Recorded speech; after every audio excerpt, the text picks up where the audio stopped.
Welcome to AS Digital Vlogs.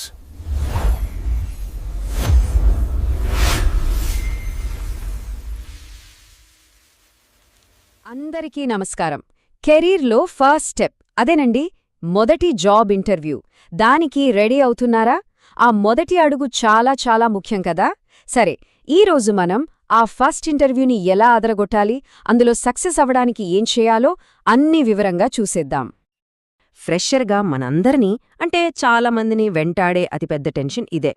అరే, నాకేం experience లేదు, నన్నెందుకు తీసుకుంటారు? ఈ ప్రశ్న మనలో చాలామందిని తెగ ఇబ్బంది పెడుతోంది కదూ. ఇది చాలా సహజమైన భయమేలేండి, కానీ దీని గురించి మరీ అంతగా టెన్షన్ పడక్కర్లేదు. ఒక్క విషయం గుర్తుంచుకోవాలి, ఇంటర్వ్యూ అనేది మన ఎక్స్పీరియన్స్ని టెస్ట్ చేయడానికి కాదు, మనలో ఉన్న పొటెన్షియల్ ఏంటో చూడ్డానికి. కంపెనీలు ఫ్రెషర్స్లో ముఖ్యంగా చూసేదేంటంటే వాళ్లలో ఉన్న ఉత్సాహం, ఏదైనా కొత్తది నేర్చుకోవాలనే ఆసక్తి, వాళ్ల టాలెంట్. కాబట్టి ఎక్స్పీరియన్స్ లేదనే టెన్షన్ పక్కన పెట్టేసి మనలో ఉన్న సత్తా ఏంటో ఎలా చూపించాలో చూద్దాం రండి. ఓకే, మొదటి భాగం పునాది వేయడం.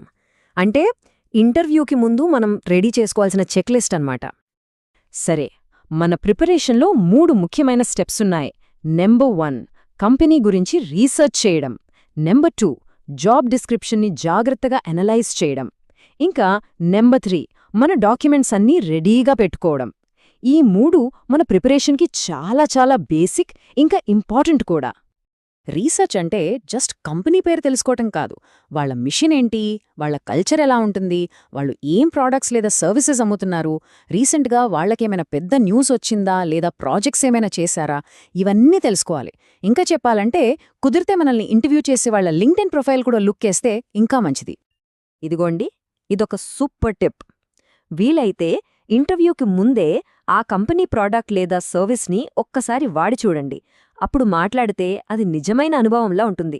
ఆహా, వీళ్లకి మన కంపెనీ మీద నిజంగా ఇంట్రెస్ట్ ఉంది అని వాళ్లకనిపిస్తుంది. ఇది మిగతా వాళ్లకన్నా మనల్ని ఒక అడుగు ముందుంచుతుంది కదా. సరే, ఇక రెండో భాగానికి వచ్చేద్దాం. మన స్టోరీని మనం ఎలా చెప్పాలి, కొన్ని టఫ్ క్వశ్చన్స్కి స్మార్ట్గా ఎలా ఆన్సర్ చేయాలో చూద్దాం.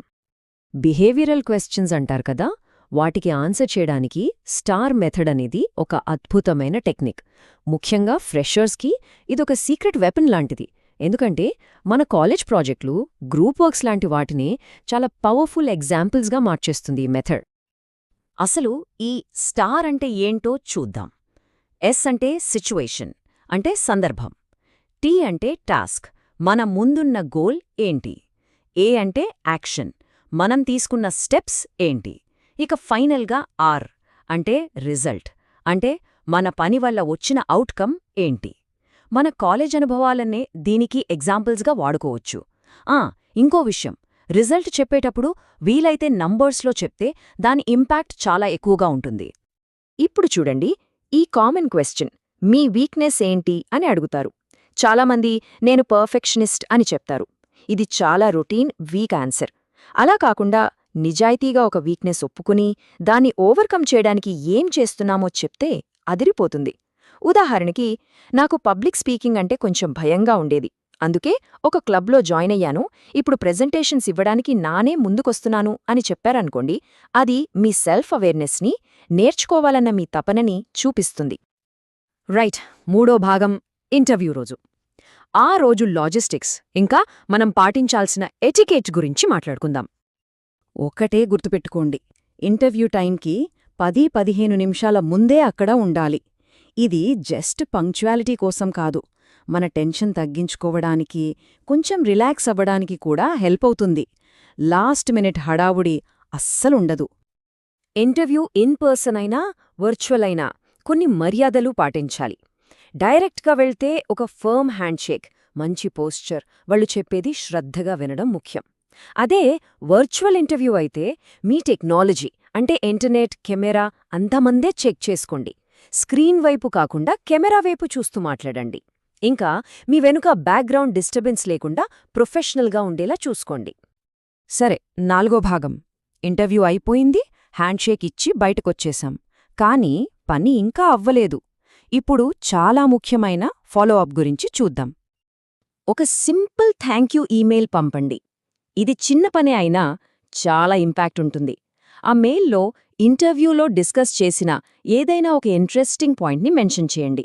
అన్నిటికన్నా ముఖ్యంగా ఇంటర్వ్యూ అయిన 24 అవర్స్లోపే పంపాలి. ఇది మీ ప్రొఫెషనలిజంని చూపిస్తుంది.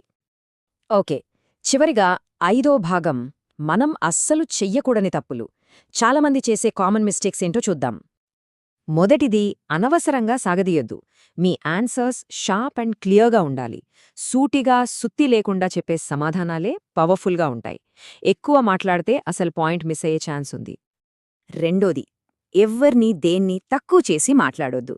మీ పాత కాలేజీ గురించి గానీ, ఇంతకుముందు చేసిన ఇంటర్న్షిప్ గురించి గానీ నెగటివ్గా అస్సలు మాట్లాడకండి. ఎప్పుడూ పాజిటివ్గా ఉండాలి. మూడోది, చాలా ముఖ్యమైనది, అబద్ధాలు చెప్పొద్దు. మీ స్కిల్స్ గురించి అస్సలు అబద్ధాలు ఆడకండి. ఏదైనా తెలియకపోతే సారీ, నాకిది తెలియదు, కానీ తప్పకుండా నేర్చుకుంటాను అని ధైర్యంగా చెప్పండి. అబద్ధం చెప్పి దొరికిపోవడం కన్నా ఇది 1000 రెట్లు బెటర్. ఫైనల్గా, ఒక్క విషయం ఎప్పుడూ మర్చిపోవద్దు. ఫ్రెషర్గా కంపెనీలు మన దగ్గర పర్ఫెక్షన్ ఎదురుకెరకవు. వాళ్ళు చూసేది మన యాటిట్యూడ్, నేర్చుకోవాలన్న మన ఆసక్తి, మనలో ఉన్న ఉత్సాహం. కాబట్టి కాన్ఫిడెంట్గా ఉండండి.